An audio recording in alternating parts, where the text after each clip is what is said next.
بسم الله الرحمن الرحيم.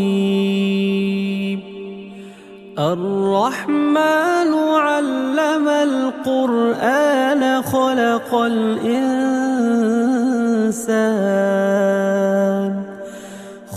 الإنسان علمه البيان.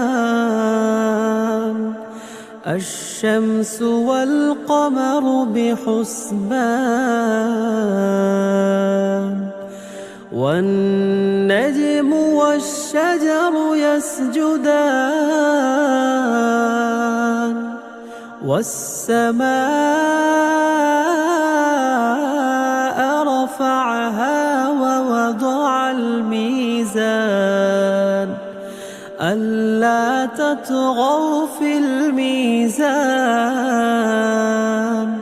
وأقيموا الوزن بالقسط ولا تخسروا الميزان.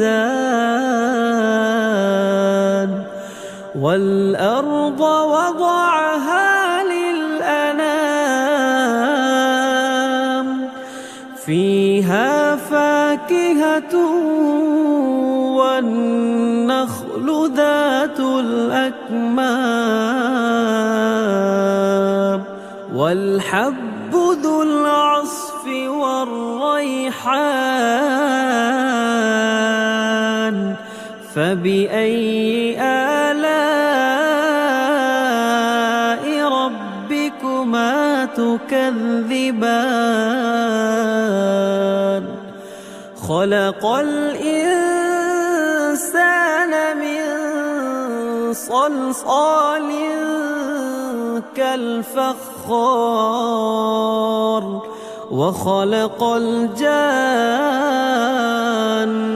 من مارج من نار.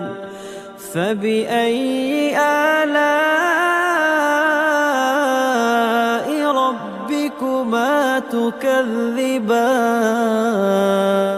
رب المشرقين ورب المغربين فبأي آلاء ربكما تكذبان؟